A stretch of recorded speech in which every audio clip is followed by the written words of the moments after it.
let's start with a show of hands. So who here has an engagement ring? And who has a precious stone in that engagement ring? And who has a diamond in that engagement ring? So I reckon that's 95% of people who have an engagement ring have a diamond engagement ring.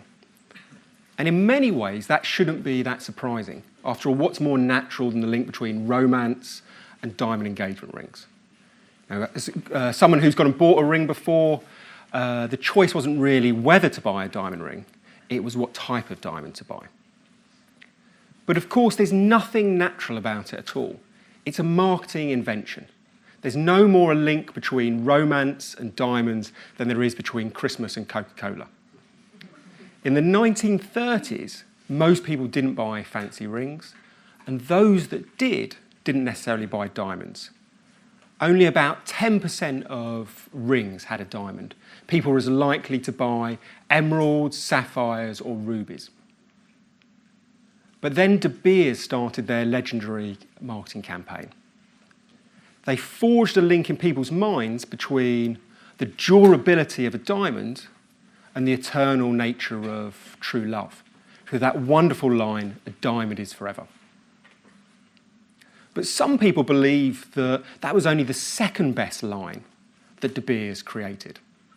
That actually the best thing they ever did was to use the psychological principle of anchoring. That they repeatedly said in their advertising that you should spend 1 month's salary on that ring. They created a benchmark that then people accepted as a norm. And then, not being satisfied with that benchmark, they then increased it in the 1980s to 2 months. And if you're unlucky enough to be Japanese, they increased it to 3 months in Japan. Now, it's been phenomenally successful. I would argue this is perhaps the most successful ad campaign ever. The accounting for inflation, so in real terms, diamond jewellery sales in the US have gone up 17.5-fold since De Beers launched that campaign. Now, attributing that success to anchoring is not just post-rationalisation of an advertising case study. There is strong academic evidence that anchoring determines what consumers are prepared to pay. So in 1974, this man, Amos Tversky, and Daniel Kahneman wrote a paper called Judgment Under Uncertainty. And in that paper, they ran an ingenious experiment.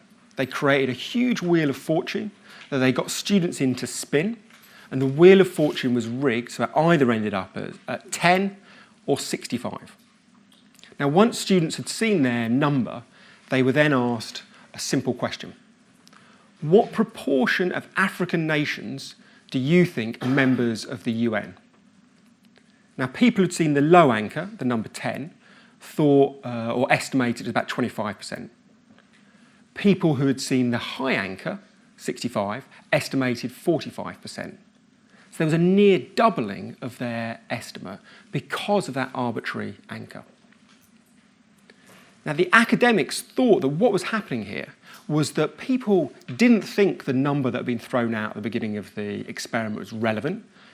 They'd gone to extreme lengths, in fact, to show that it was random.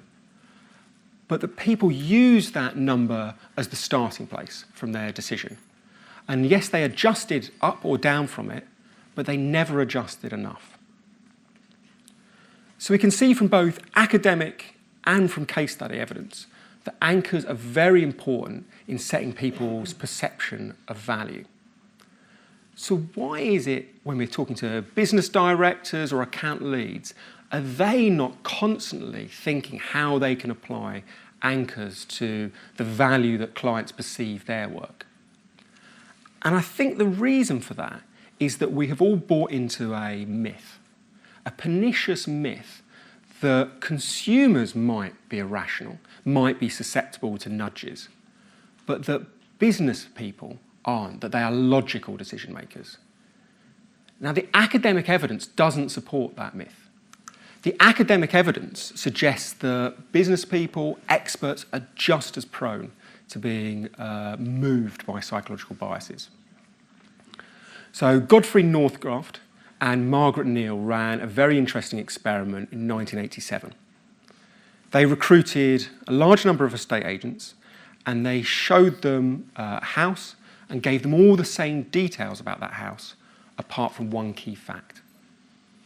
Half of them were told that the list price was $65,000 and half that it was $85,000. Now, when they were asked to value that house, the people who had been given the low anchor, the $65,000, estimated the worth of the house at $67,000, whereas those who'd been given the high anchor, $85,000, came back with a valuation of $74,000. So there was an 11% or $7,000 swing in their estimate of the house value. Now remember, these were experts. This was their field of expertise. Yet this and other experiments like it show that professional decision makers are just as likely to be swayed by psychological biases as the public. So the question for agencies becomes, well, how can we start introducing anchors into our discussions with clients that encourage them to pay more? Now, the second experiment gives us some clues about that. So the second experiment is by an agency called Mountain View, and it's covered in a brilliant book called Decoded by Phil Bardham. And the experiment they had was to offer different types of lager for sale. They had Tesco Value Lager, 30p, Carling, £1, Budvar, £2, and Kronenbourg Blanc, £4. The twist in the experiment, and there's always a twist in psychology experiments, was that the same lagers, or the same range of lagers, wasn't offered every time. So in the control scenario, they just offered two lagers. They offered Carling and Budvar. And in that scenario, most people plumped for Budvar. About 2/3 of the drinkers chose Budvar, 1/3 chose Carling. Then in the second scenario, they introduced Tesco Value Lager. Now, you might not be surprised, but Tesco Value Lager wasn't very popular. It's a bit unfair, because if you have it ice cold, it's actually not that bad. But in this experiment, 0%, no one chose the Tesco Lager. But what happened is the proportion of people choosing Budvar and Carling changed quite dramatically. The percentage choosing Carling went up from 1/3 to 47%, and the percentage choosing Budvar went down from 67% to 53%. So people have become more price sensitive when this lower value lager was introduced. But what's most interesting for agencies is their final variant. So they took away Tesco Value Lager and they introduced the premium Kronenbourg Blanc. Now in this scenario, again, the new edition wasn't very popular. So only 10% of people chose Kronenbourg Blanc. But of the remaining 90%, every single person chose Budvar. No one chose Carling. What happened was that the introduction of that high-end good suddenly made Budvar look better value and Carling look a bit too cheap. Now this experiment is interesting to agencies, I think, for 3 reasons. Firstly, it shows how influential psychological biases can be in how much we're prepared to pay for goods. We've seen it with anchoring, we've seen it with price relativity. But there are hundreds of psychological biases, all that can be applied to our business problem. And I think it's incumbent on all planners, all business directors, all staff members to know what those biases are and to apply them as regularly as they can. The second point is to control the comparison set that we are being compared against. So rather than when sending out a response to a client, giving them a single cost and who knows where we feature compared to other people, to give them a range of 3 costs. And one of those costs should certainly be a Kronenbourg-style cost. It should include everything. It should be all singing, all dancing. Now, no one might ever buy that premium offering, but it will increase the probability that they choose your Budvar offering, your premium offering, rather than your Carling offering. And the third and final lesson, I think, for agencies is that we shouldn't accept our competitive set as fixed. If we think that other agencies are charging too little and therefore dragging the price we can charge down, then we should be confident in trying to change that competitive set to other types of business. Maybe our strategic services should be compared to consultants. Maybe that's something where we can generate more profit. Now that might feel at first like wishful thinking. But again, if we go back to what our clients are achieving, it's far from being wishful. The most famous example of someone changing their competitive set radically is probably Nespresso. Now, Nespresso, if you bought it on a per kilo basis, would cost 71 quid. So if you went into a supermarket and tried to buy a half kilo bag, and it was next to a bag of Dow Egberts, they'd be asking for 35 quid for a bag of coffee. If they had sold their roast and ground coffee like that, no one would have ever bought it. But the brilliance of Nespresso was it changed its competitive set. It sold its coffee in a single cup serving in a pod. And then suddenly the competitive set moves from Dow Egberts to Starbucks. And suddenly the 20 pence that's being charged per pod looks cheap compared to the £2.50 that Costa or Starbucks might charge. And in the same way that they have created phenomenal amounts of value by changing their competitive set, the same can be done by agencies. Now, the final experiment is a slightly different one. It's a bit of a quick one. But I think it's an interesting area that maybe some people aren't so familiar with, which is about how price sensitivity can be changed according to the means of payment that we're using. Now, this was an experiment I did with a brilliant researcher called Claire Linford. And we did it a couple of years ago, probably about 4 or 5 years ago, when contactless payment was just being introduced to shops. And we stopped people on Tottenham Court Road as they were coming out of shops. And we asked them 3 simple questions.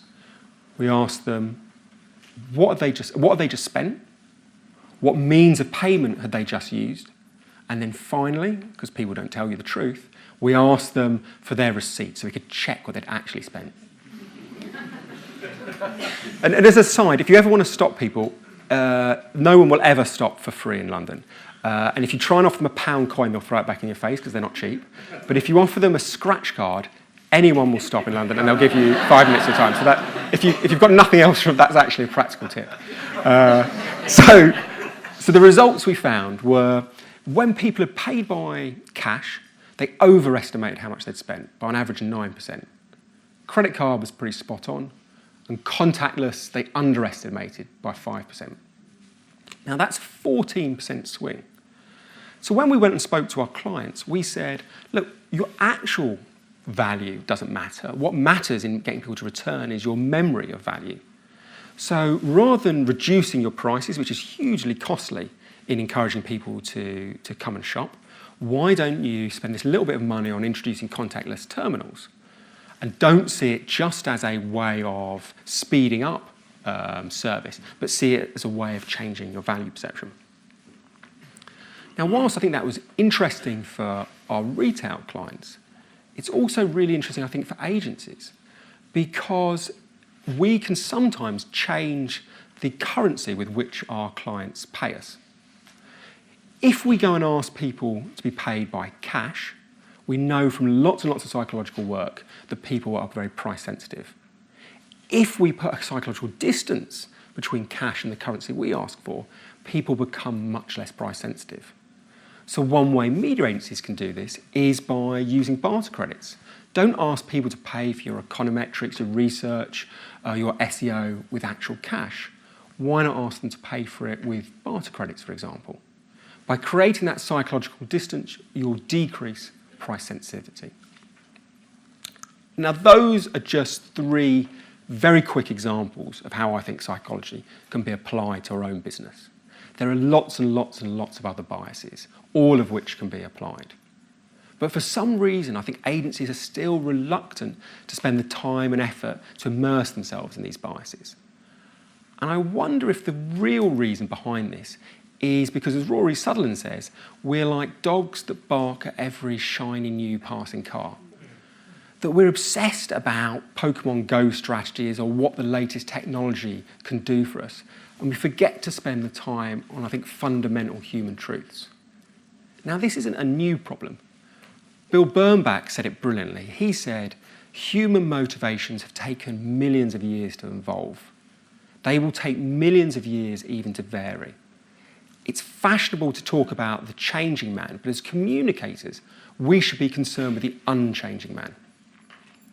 Now, I think it's the agencies who immerse themselves in social psychology, immerse themselves in behavioural science, who will best understand the unchanging man, and therefore they will be able to get the best value from their clients. Thank you.